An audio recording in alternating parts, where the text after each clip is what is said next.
Okay. Welcome back, guys. I am here in my friend's shop in Vietnam. He just went out to a used bike shop to go find some parts. But we've been working on the Bridgestone. The fork that we had did not work, or rather the stem was seized in the fork. So luckily he had this fork to lend me / donate to the cause, and a brand new headset. With that though, some of the original parts did not fit, which he actually took to the shop so he could find one. But the brake hanger is too thick here now to fit on this fork, so we went to get something else. We are doing a bar swap. So I will be putting these bars on, which is made by his company. I will do a little promotion for them.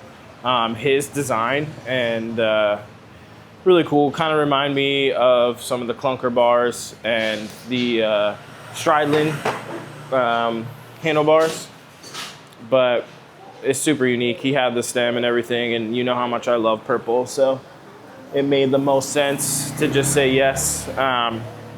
So I got a stem adapter. I'll be putting that in.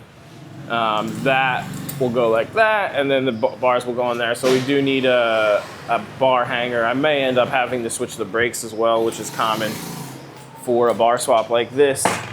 But right now I'm just putting the bottom bracket in. We did take that apart, clean it, grease it, even chase the threads just to make it. This bike had never been maintained. Every like little crevice and hole of the bike was just rusted and fused together. And obviously there's a lot of unique parts. Here's the hanger, which is actually, so we ran into another issue. Since we are doing the bar swap, this here will not fit. It won't do the brake stops, and I'm still going to use the cantilever from the original brakes. So what we're going to do is we're going to drill a little hole on top here and use this as a cable stop. So I think that's going to be our issue. I did get the bottom bracket reassembled, ready to go. Still has like a tiny bit of play in it, like a little fraction of a hair, but it's just because of some pitting in the bottom bracket. I may replace it eventually, but for right now, I'm trying to do it as efficient and as cheap as possible. So we're just gonna leave that.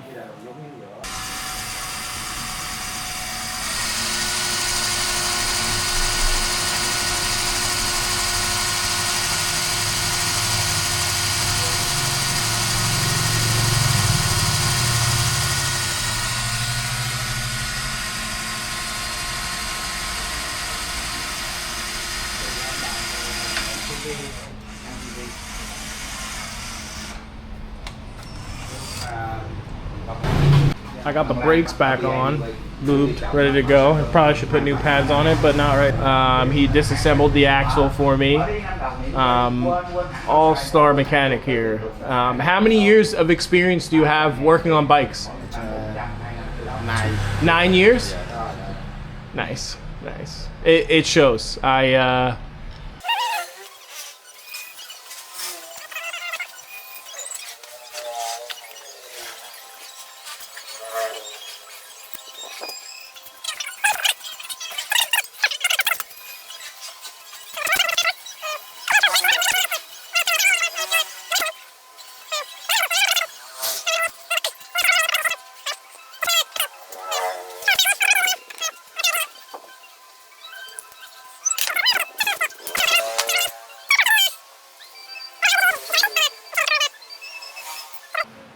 And the last month has been a little bit harder than the first couple months. I think the first couple months I was so hyped off of excitement and life, and it just nothing really fazed me. Now it's like I'm settling in, and things are just a lot to adjust to. And also I'm doing consulting at nighttime, so I'm up till wee hours in the night, talking to people in the US, and then trying to get up at 9 a.m. and do the damn thing. Get it done. Forgot how much fun it was to work on a bike. It's been probably about 4 months since I got the wrench.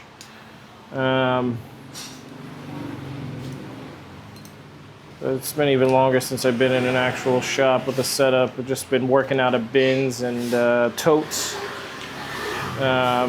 Probably seen some of my older stuff where I'm working on my bike in the on the campground.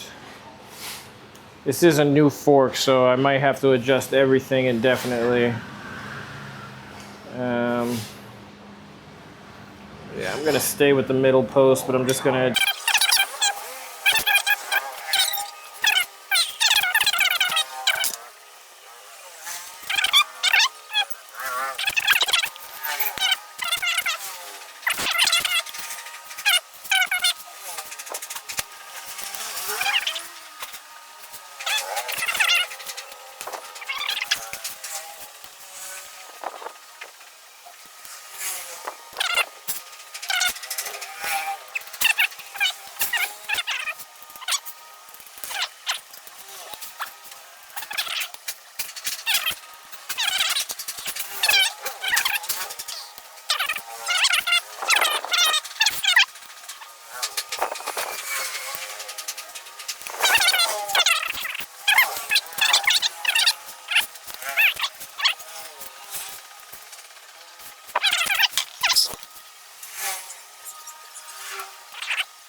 mic on.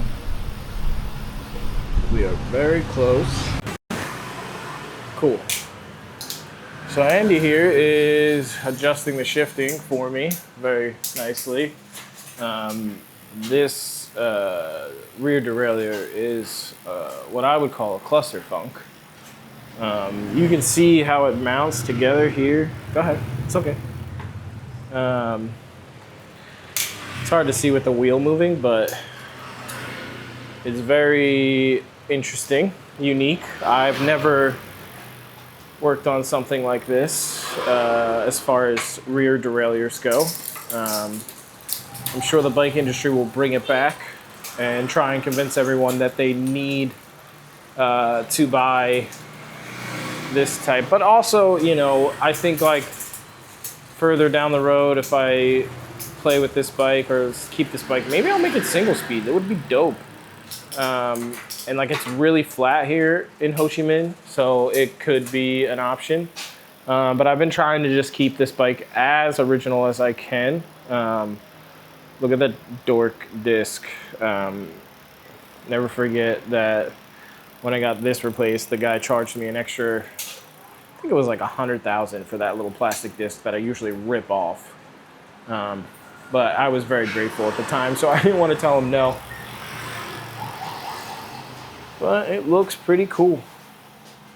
All right, we're really close to finishing this thing. I don't know if I'm gonna ride it home today because it's about to rain and I do have places to be, so I might have to take my motorbike. They got me this cool, like almost turbo looking seat. I have this light. But this is probably the coolest part is he's got this 3D printer. He designs a lot of parts himself, frames. And he made, since I have the stem adapter, which is one of my biggest pet peeves, a cool little 26-inch lifestyle top cap. It's so cool. I love that shit. We got the shifting dialed in, and I'm gonna take it for a test ride, I guess. Get out for a little test ride. I just spun it around the block. It is dope as fuck. It's been a minute since I've ridden a bike that's as fun as this, but I see the smile on his face. It's fun, right? It's cool. I'm pumped, dude. It feels like a whole new bike.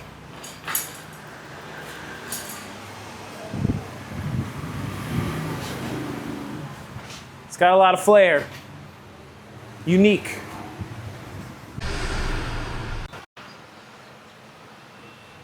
Talk about. So just introduce yourself. What is your name? So my name is Andy. Andy. Yeah, Andy. Yeah. So, And how long have you been working on bikes? it's at 9 years. 9 years. Yes, 9 years work. And you've always lived in Vietnam? You're from here? Yeah, I'm from Vietnam, and I just lazy for bicycle. You are, I see. You have man cave. It's very cool. And you are a designer. You design bike design. parts. Bike back and bicycle frame. Cool. Yeah. Awesome. Thank you so much for all your help. The little top cap, even though it's misspelled with a P instead of an L, is icing on the cake. He made that while we were putting the last final touches, and even threw in this blue lug triangle. Shout out to blue lug.